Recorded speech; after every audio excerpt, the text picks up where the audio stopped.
You hear the doorbell ring, and something happens inside you before you even reach the door. Not excitement, not the warm anticipation of connection, something closer to contraction, a pulling inward, a subtle but unmistakable resistance, even when you know who it is, even when you like them, even when, intellectually, you are glad they came. Something in you was not ready. Something in you is never quite ready. And afterward, when they have gone, when the door closes and the house returns to silence, you feel something that you have probably never admitted out loud. Relief. Not because the visit was bad, not because the people were difficult, simply because you are alone again. And alone is where something in you breathes. If this is you, if the doorbell produces that contraction, if solitude produces that relief, Carl Jung has something to say to you. Not a diagnosis, not a pathology, not a gentle suggestion that you should work on being more social. Something far more interesting than any of those. He says it tells you something about your soul.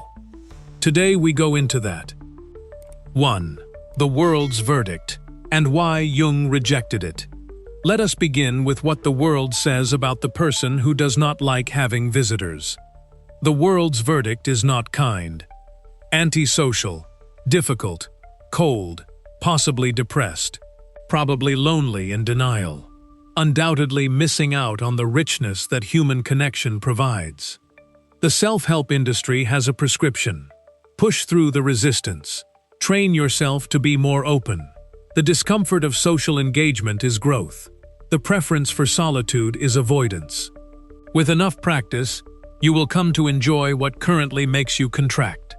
Jung looked at this verdict and rejected it, not because he was romantic about introversion or opposed to human connection, but because the verdict makes a fundamental error.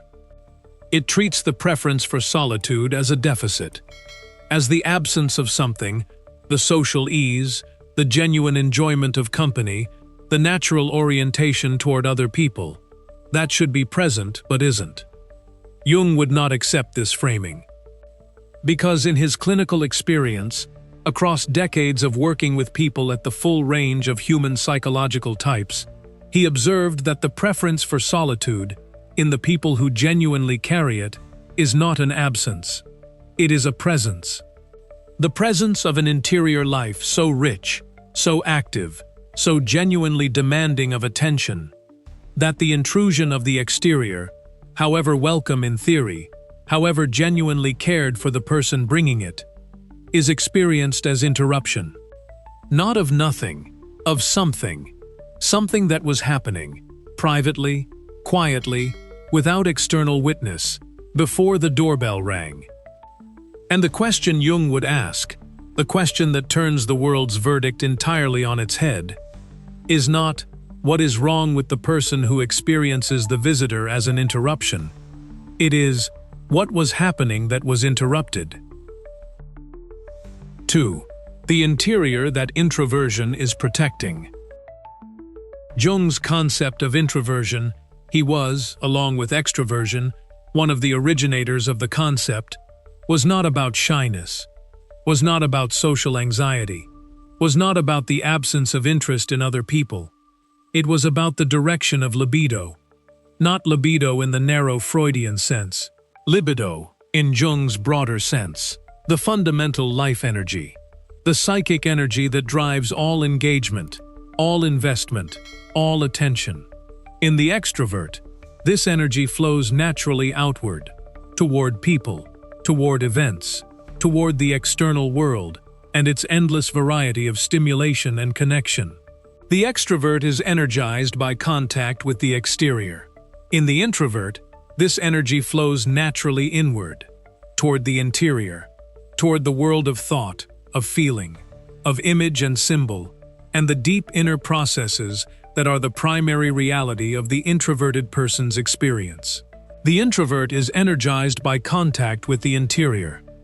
And here, in this specific, simple distinction, is where the world's verdict reveals its fundamental misunderstanding. It assumes that the extroverted relationship with energy is the correct one, the normal one, the one that everyone should aspire to, and treats the introverted relationship, the orientation inward, the energizing through interior contact rather than exterior stimulation, as a deviation, a deficit, a correction needed. Jung saw this as a profound category error. The introvert's preference for solitude is not the absence of desire for connection. It is the expression of a different primary relationship, the relationship with the interior, with the inner world that is, for the introvert, not less real than the exterior, not less rich, not less populated. In some cases, in the cases Jung found most clinically interesting, far more real, far more rich, far more populated than anything the exterior reliably provides. The person who does not like having visitors is not rejecting the world. They are protecting the world they are already living in. 3. What your soul is actually doing in solitude. This is the section that requires the most honesty, because the claim that something important is happening in solitude must be examined rather than simply asserted. Because there is solitude that is genuinely productive interior contact, and there is solitude that is simply avoidance, wearing the costume of introversion. And the person who genuinely has the gift of introversion needs to be honest with themselves about which one they are actually living. Jung was not a romantic about this. He was a clinician, and he understood that the preference for solitude, like any psychological preference, can be genuine, or can be the defense mechanism of a wounded person who has learned to call their withdrawal by a more dignified name. So let us be honest about both. The genuine solitude, the solitude that the soul is actually using, has specific qualities. It is generative. Something is produced in it, not necessarily externally visible product, but internal movement, thinking that goes somewhere, feeling that develops and clarifies, understanding that arrives that was not present before the solitude began. It is restoring. The energy that was depleted by exterior contact genuinely returns during the period of solitude. Not because the person is hiding from what depleted them, but because the return to the interior, for the genuine introvert, is the actual source of renewal. It is populated, not lonely in the ordinary sense. The genuine introvert, in genuine solitude, is not alone in any experiential sense. They are with the thoughts, the images, the interior processes, the questions and their unfolding answers, the creative work and its movement, that constitute the actual content of their interior life. It is oriented. The solitude has a quality of direction, not wandering without purpose, moving, however slowly, however non-linearly, towards something, understanding, clarity, the completion of something that was in process before the interruption arrived. These are the qualities of genuine interior solitude. The solitude that the soul is actually using. The avoidance solitude, the withdrawal that wears the costume of introversion, has different qualities. It is flat.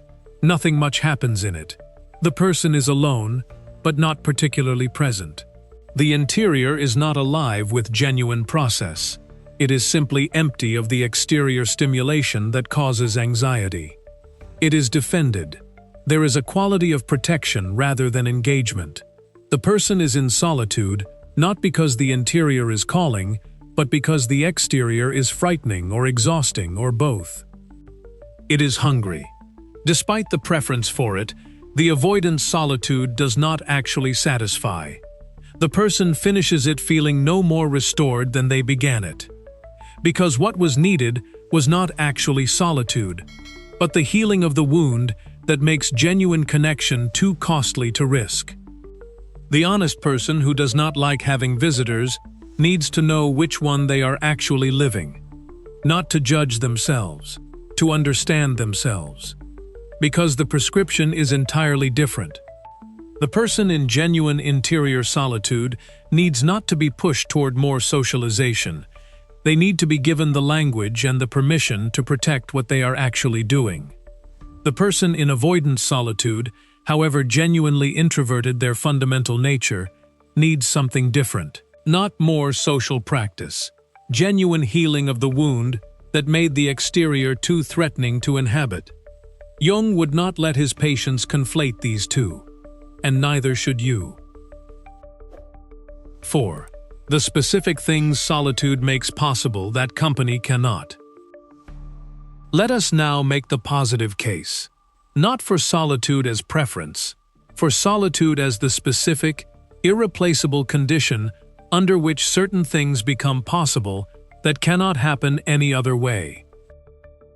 The first, genuine self-encounter. Jung believed, with the conviction of a clinician who had watched what happens when this is avoided, that genuine self-encounter is the foundation of everything. And genuine self-encounter requires a specific condition, the absence of the social self. Because the social self, the persona, the version of the self that is calibrated to the presence of others, is always, to some degree, performing. Not dishonestly necessarily, not with any intention to deceive, but performing, adjusting, presenting the version of the self that the specific other person and the specific social context calls for. This adjustment is inevitable, and in many contexts appropriate, but it means that in the presence of others, even close others, even the people we are most comfortable with, we are never entirely ourselves. We are ourselves in relation to, and the self that exists before the relation, the self that is prior to all its adjustments, prior to all its calibrations, prior to the whole elaborate and largely unconscious performance of social existence, can only be encountered alone. This is not a small thing. This is the most important thing. Because the person who never encounters themselves, who is always in the presence of others, always performing the social self, always calibrated to the relational context, does not know who they are. Not in the fundamental sense. They know who they are in relation to their partner, in relation to their friends, in relation to their professional role. But the self that all these relations are happening to, the self that is having all these experiences, they have never actually met. And the solitude that the introvert protects, the space that the dislike of visitors is actually guarding, is the space of this meeting. The space in which the self becomes visible to itself. Not through reflection on the social self, through the direct experience of the prior self, the one that is there before the adjustments begin. The second, the processing that cannot be rushed. Jung observed that certain psychological processes, certain kinds of understanding, certain kinds of integration, certain kinds of the genuine developmental work that makes human beings more fully themselves, cannot be rushed, cannot be performed on demand, cannot be shared while they are in process, without being interrupted in ways that compromise what they were producing. These processes need time, unstructured, undemanded, uninterrupted time, the kind that only genuine solitude provides. The working through of a grief that needs to be felt in all its dimensions before it can begin to transform. The crystallization of an understanding that has been forming below consciousness for weeks or months and needs the quiet of genuine solitude to complete the process. The integration of something encountered, in a relationship, in a work situation, in a dream, that requires sustained interior attention before it yields its full meaning. These are not processes that can be paused while you attend to your visitors and resumed when they leave. They are continuous, organic, dependent on the specific, sustained, uninterrupted interior attention that solitude makes possible and company interrupts. The person who does not like having visitors is, often, protecting these processes. Not always consciously, not always with the explicit awareness of what is being interrupted, but with the reliable, embodied knowledge, felt in that contraction when the doorbell rings, that something was happening that cannot simply be paused. The third, the contact with the unconscious. This is the most important thing that solitude makes possible, and the hardest to explain. Jung observed, consistently, across the full range of his clinical experience, that the unconscious communicates most readily in conditions of relative quiet. Not necessarily silence, not necessarily total external stillness, but the specific internal quiet that comes when the demands and stimulations and relational attunements of the social world are not actively competing for the psyche's attention. The dream, which is the unconscious speaking in its primary language, arrives most fully in the person who has developed the habit of genuine interior attention, who has built a relationship with the interior that the unconscious can trust. The intuition, the sudden knowing that arrives below the level of rational process, is most accessible in the quiet. When the cognitive and relational channels that usually dominate consciousness are not fully engaged. The image, the spontaneous interior image that carries more information than any verbal formulation, arrives most reliably in the person who has given the interior enough space to produce it. The person who does not like having visitors, who guards the solitude with the specific, embodied conviction of someone protecting something genuinely precious, is, often, protecting this contact.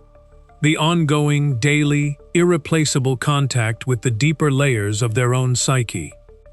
The contact that produces, over time, across the years and decades of a genuine interior life, the specific, unmistakable quality of a person who has actually met themselves, who knows, from the inside out, who they are, who is not dependent on the social world to tell them, who carries within themselves a relationship with their own depths that no exterior configuration can provide, and no exterior disruption can ultimately threaten. 5. The shadow. What the dislike of visitors can hide. Here is where Jung's framework demands honesty. Because the dislike of having visitors, the preference for solitude, the relief when the door closes, is not uniformly a sign of rich interior life and healthy psychological development. It can also be a symptom of specific wounds, of specific fears, of specific avoidances that have organized themselves into a lifestyle that looks like introversion and functions as protection. The wound of early intrusion. The person whose early environment did not respect their interior, whose solitude was consistently interrupted, whose private world was treated as available to others, whose developing self was not given the space it needed to consolidate, often develops a fierce, sometimes desperate relationship with solitude in adulthood. Not because their genuine nature is so introverted that they require extraordinary amounts of it, but because their interior, which was never adequately protected in childhood, has developed a hypersensitivity to intrusion. The doorbell triggers the contraction not because the visitor represents an interruption of genuine interior work, but because the visitor represents, at a depth below conscious awareness, the re-entry of the intrusive other into the private world that was never safe. This person needs to distinguish between the solitude that is the condition of their genuine interior life and the solitude that is the ongoing management of an old wound. The genuine solitude is freely chosen and freely released. The wound management solitude is defended and defended and defended, because releasing it feels, at a level below rational awareness, like genuine danger. The fear of being truly seen. The visitor is not only an interruption of solitude, they are a witness. And the person who does not like having visitors may, beneath the preference for solitude, be protecting themselves from the specific vulnerability of being genuinely witnessed. of being seen in their actual environment, with their actual things, in the actual conditions of their actual life. The social self, performed in the external world, on neutral or chosen territory, can be managed. But the home self, encountered in the space that is most genuinely theirs, is harder to manage. And the person who is afraid of being genuinely seen will, often, extend this fear to the person who might see them in the place where they are most themselves. Jung would ask, gently but directly, whether the dislike of visitors is about the protection of the interior, or whether it is about the protection of the self from the genuine encounter that the interior, if it were fully inhabited, would actually welcome.